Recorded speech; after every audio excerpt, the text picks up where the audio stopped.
Hello, this is Dr. Lukes, and I wanted to go over what we will be doing in our Lab 0, which is on lab safety. So the purpose of this lab is partially to familiarize yourselves with the lab safety rules, but also with the general laboratory itself, the equipment, the locations of things, and so forth. We will be doing an inspection of the lab facilities and the chemicals that are used in there. So some of them are stored in 124, some of them are actually stored on the lower level of our building. If you're not able to come to campus, then you'll be doing these same activities but in your home lab space, which might be your kitchen, your bathroom, your garage, whatever, okay? So we're going to go over the lab safety rules and what the audit is going to have you do.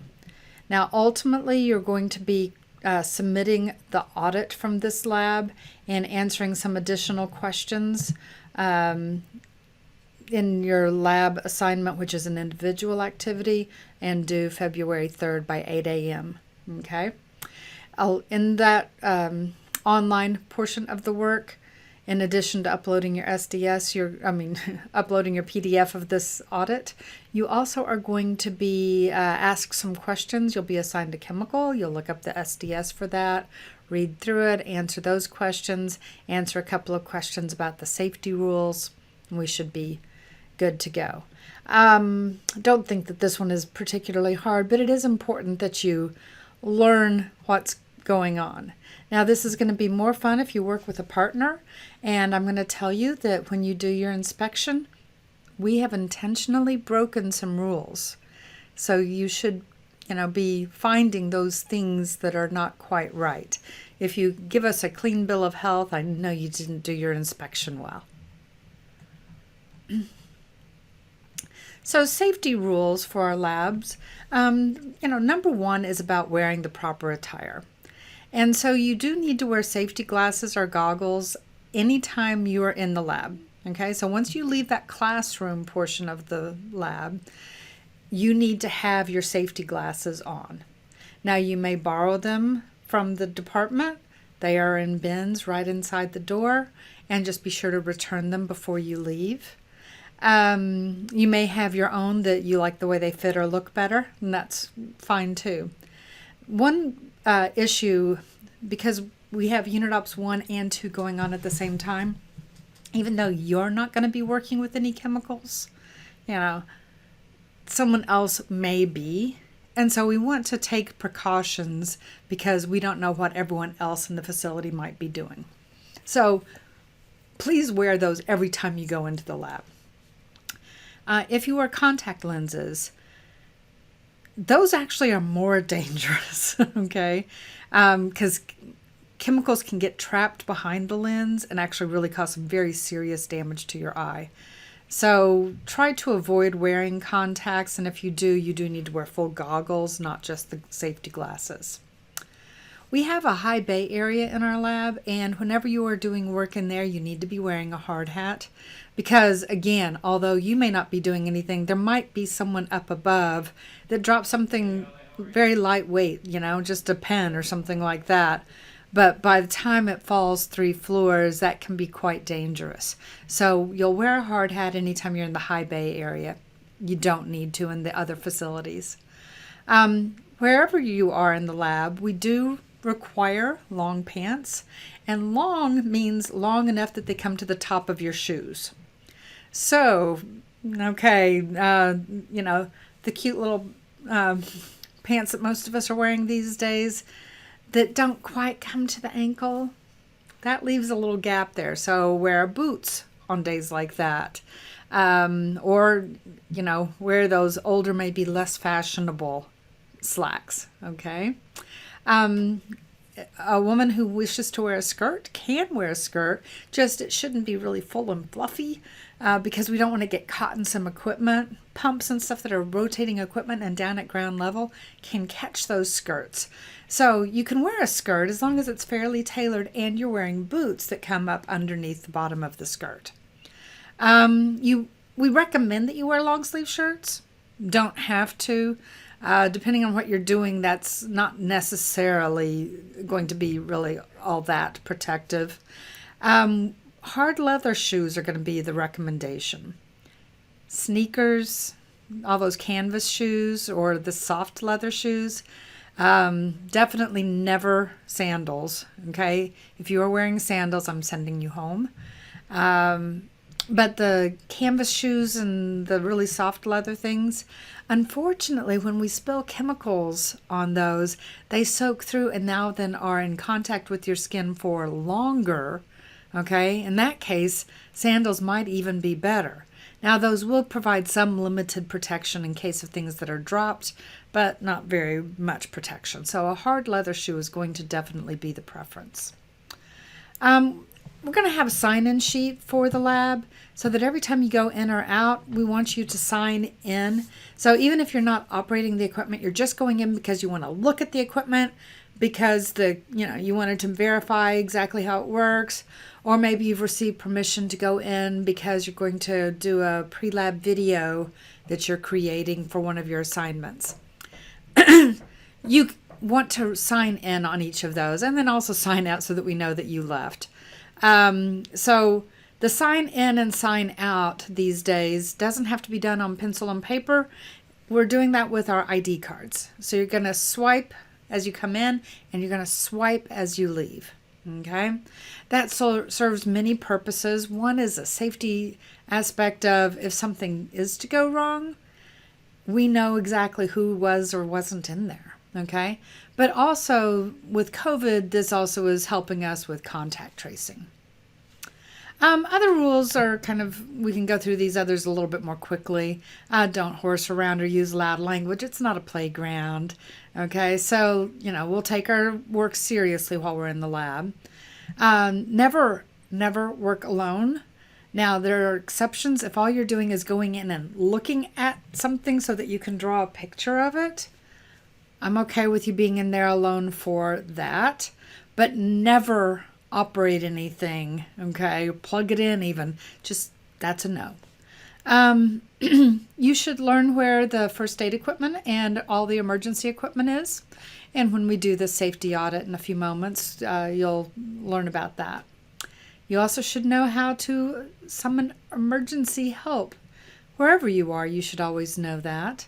If you use campus phones, there's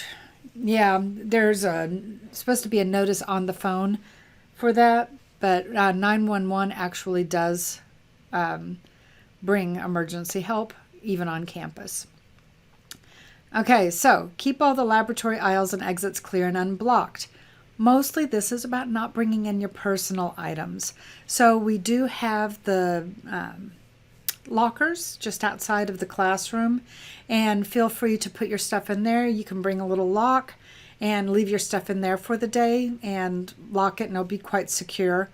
But again, this becomes a safety issue, and especially with multiple lab groups using the same space at the same time, this is very important. Sometimes you're going to have chemical mixtures that you create. Whenever you are using any sort of chemical, it does not matter what it is. Always label it. Even if you think, oh, I'm going to only use this for an hour, I don't need to label it. I know what it is. Perhaps you end up having to leave in a hurry and you forgot to wash it out. Well, now no one knows what's in there unless you labeled it. So label it with the content, the composition, and who created it and the date that you did it so that we know what we're talking about. Practice good housekeeping. You're the one that needs to clean up any mess you make. One exception for that is sterilizing lab equipment on that shared equipment, so hard hats or whatever. Set those in the table for that purpose in the lab space, and we will get those cleaned before the next session. Don't eat, don't drink, don't use tobacco. Don't use tobacco anyway. But it's definitely not in the lab. If there is a mercury spill, you need to be able to get that cleaned up. We will have to evacuate that space, and a faculty or TA is going to need to be notified so that we can also then contact EHS. Don't pipette any material by mouth. And I know most students think that's ridiculous, but trust me, there are a lot of places in the world or older engineers that that's what they learn to do. And there are just so many ways that that can go wrong. So don't. If you see someone doing it, if you see a TA doing it, report that, please. If you have gas cylinders, so for instance, for our analytical equipment, there's some gas cylinders in there. Make sure that they are secured. And anytime you have to move those, move those properly. Don't operate any equipment that you don't have permission to. Don't leave anything running without someone there to keep an eye on it. And use appropriate gloves when handling hazardous chemicals. Okay?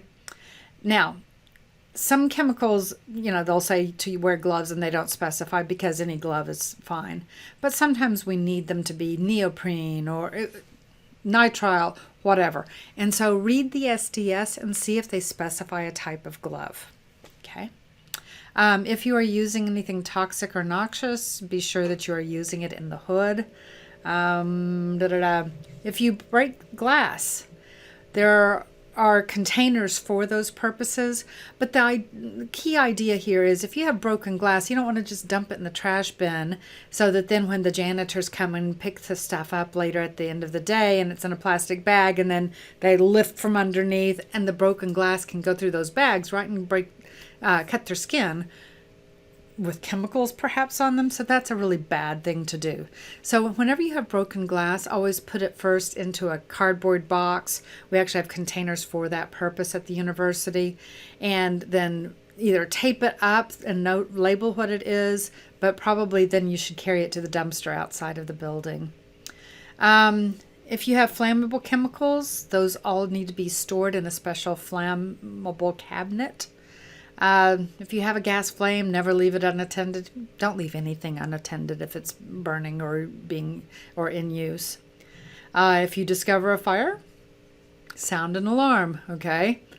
You can do all your other stuff later, but first sound the alarm.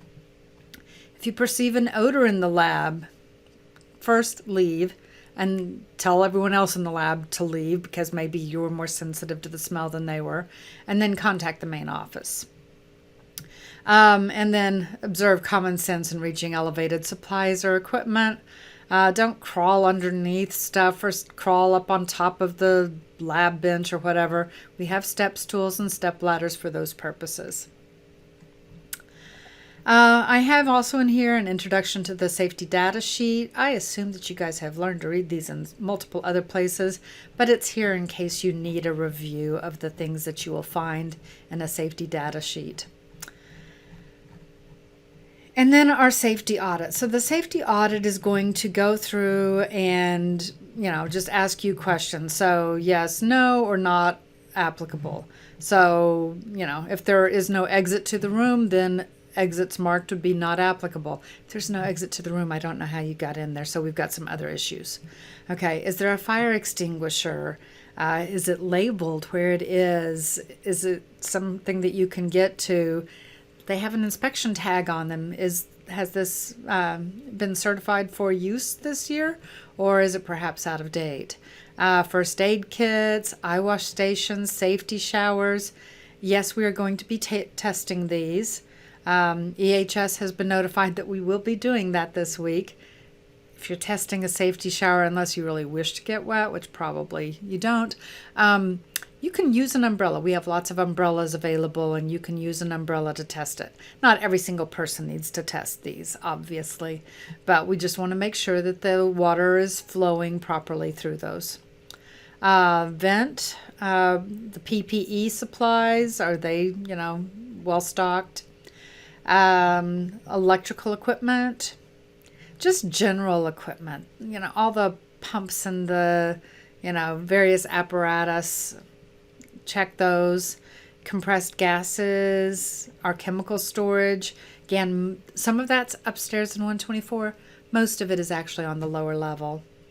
And then any special hazards. So do we have any explosives or cryogenics? Do we have a mercury cleanup kit in case there is that mercury spill? We do have mercury in the lab in our barometers. And then just general housekeeping. Okay, stuff being kept in good shape, and are there safety rules and emergency procedures posted adequately? Okay, so you will be doing this either at your home or in our laboratory. Again, I do not anticipate anything is going to have a perfect bill of health. Um,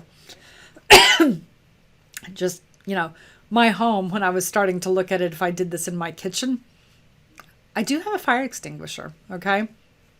But I don't have exits marked, right? So there are a lot of things that I'm not going to follow because my house doesn't need to meet OSHA requirements. So you are going to have things that are going to fail the safety inspection. If you are at school in 124 doing this together with us in the group, you are going to find things that are wrong here, okay? You might find something that we were unaware that we were out of compliance. Okay, that's a possibility. On the other hand, we actually have created several safety, not really strict, serious hazards, but things that are wrong, things that would fail this safety audit. And so we want you to go through and do this. All right, so that concludes this video lesson, and I will see you in class, either for your lab session or for lecture. Thanks.